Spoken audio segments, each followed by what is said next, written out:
up, weirdos? I'm Felicia and I like scary movies, and it's Memorial Day. I spent the weekend in a full deep dive in the Chattanooga Film Festival. So, Chattanooga Film Festival typically happens in Tennessee.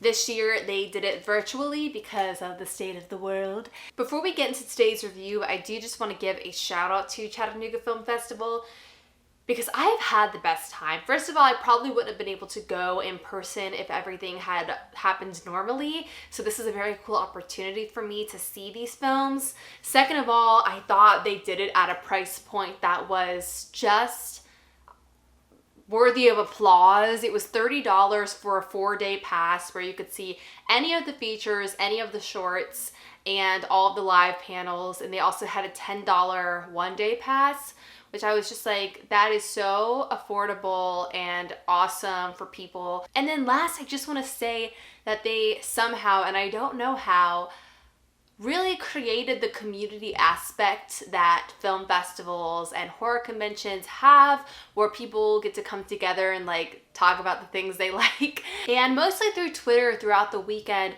I just found myself communicating with and following other awesome people in the horror industry, all watching along with me at the same time, checking out all these movies, talking about them.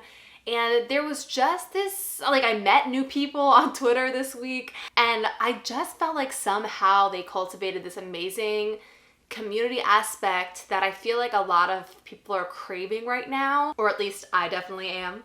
And it was just really nice. I don't know. And I didn't see a bad movie. Like, I didn't see everything. My eyes got tired, but I did watch a lot, and there was not a single feature or short or panel that I was disappointed with or bored by. And I was just like, wow, like the curation of this festival is just spot on. And I do hope while we're all stuck indoors that other film festivals will consider doing this stuff virtually instead of canceling altogether, because I saw some amazing movies that I wouldn't have been able to see otherwise. So let's get into it. The first film I'm going to talk about today, as you already saw in the title, is The Beach House. So I had heard about this a bit previously. And to be perfectly honest with you, it's not something I was super excited about. All I really knew was it was like a couple that go to this nice beach house and hang out, and they're trying to rekindle their love, and it's very aesthetically pleasing. And I just didn't really know what it was about, but I didn't feel super drawn to it, but I heard some buzz around it, and so I decided to check it out. And it ended up kind of blowing my mind. So this one is coming to Shudder at some point. They have picked it up. I don't know exactly when. When I find out the date, I will put it in the description of this video. But this movie is by Jeffrey A. Brown, and this seems to be his first feature-length film. And first of all, I mean, I did listen to his Q&A, and I just want to talk a little bit about the timeline because I found it very inspiring. Get this, he wrote this film in 2011. That was a long time ago. He filmed a short for it in 2013 to, you know, pitch it around, sell it. It was greenlit in 2016. It was shot in 2017, and it is just now coming out in 2020. And this movie is full on like a labor of love in so many ways. And I feel like can be so easy to give up on creative endeavors when they're not going your way. Not that this wasn't going his way, but the fact that he really stuck by this film for almost a decade to make sure it happened, and now here it is, and it's incredible.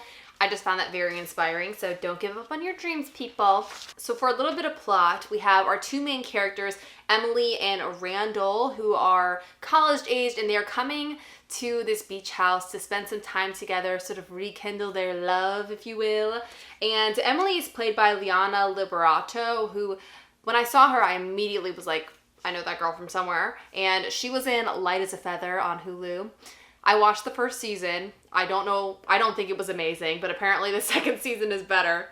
But I just love a supernatural teen drama.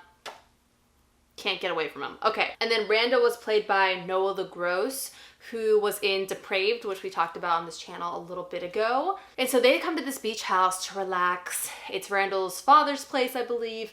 And turns out there's another couple already staying there, and they are an older couple, Mitch and Jane. So Mitch is played by Jake Weber, who you'll probably know from Dawn of the Dead. He's a very accomplished actor. And then Jane is played by Marianne Nagel, who I don't know a lot of her work. And so the first half hour of the movie, it was sort of what I expected. It was a lot of just hanging out, getting to know each other, talking. Honestly, I was a little bit on the edge of getting bored. And then once this movie hits, it hits. Obviously, I don't want to give a lot of spoilers away, but according to the IMDb, and this is where I feel like I can say this part, their getaway turns into a struggle for survival when their unexpected guests and the surrounding environment exhibit signs of a mysterious infection.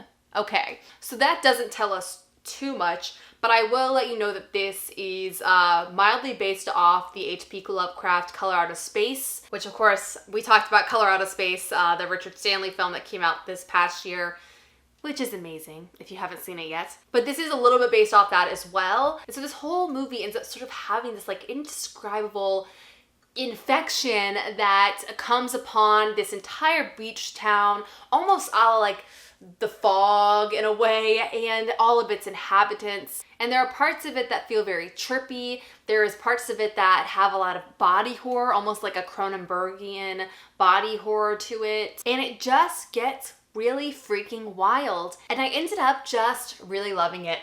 Before we go into my likes and dislikes, I do want to read you one quote that I wrote down while I was watching it. This is towards the beginning of the film, but I thought it was so freaking funny.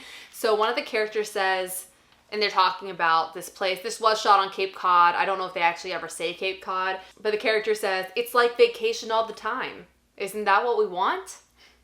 And that just made me think of the fact that I've been sitting in my house for over 2 months, and it's like, isn't this what I always wanted? But is it what I always wanted? But I thought that was very funny. Now, okay, let's get into what I liked about this movie. The first thing is definitely this idea that me as an audience watching this movie is just in the dark as the characters, where none of us really find out what is causing all of this insanity. Like, none of us really get to know because the characters don't really get to know. And it does sort of remind me of Color Out of Space in that way, where there doesn't have to be this like exposition section of the movie where they're like, and this is why it all happened.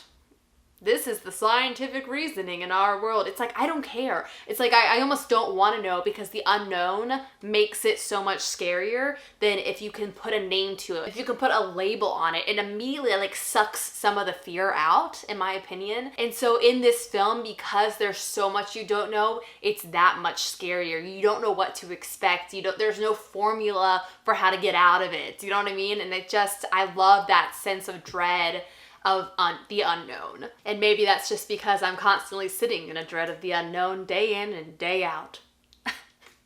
Now, the next thing I loved is just the character of Emily. She is sort of the final girl, though this is not a slasher film, she is sort of the final girl of this movie. And she is so smart, and her boyfriend is so useless, and there's a scene of her literally like basically carrying her boyfriend while she's totally injured.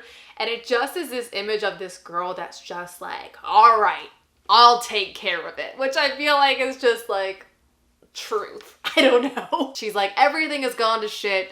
I'm the only one that can deal with this. I guess I'll be the one to deal with this. And it's just like every horrible thing that happens, she's just kind of like, all right, gotta deal with this now. And I just respect that character so much. And she's still scared. She's a person. She's just as terrified by all this as everyone else. But she finds the strength to just be like, okay, but survive. Okay, and the next thing I loved is, as I already sort of said, the Cronenberg-esque body horror that goes on in this movie. Because from the way the movie's structured, it just feels so unexpected and confusing when you see it, that you literally are just like put in the position of the character and just being like, what the f-?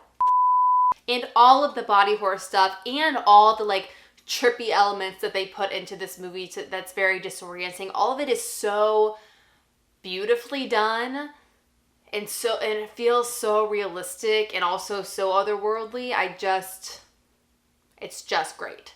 And I guess my only criticism of this film, if you can even call it that, is just that the first 30 minutes I feel are quite mundane. And I do worry that people checking this out for the first time once it comes to Shudder or anything will click out before any of the good stuff happens, and I'm begging you, don't do it. And that's it, y'all. I'm really excited for this to come to Shudder so you all can check it out. If you've already seen this movie, let me know what you thought of it down below. And I think that's it. I'm gonna be reviewing a few more Chattanooga films over the next few days, so I hope you guys enjoy that. But yeah, I will see you in my next video, and have a nice scream.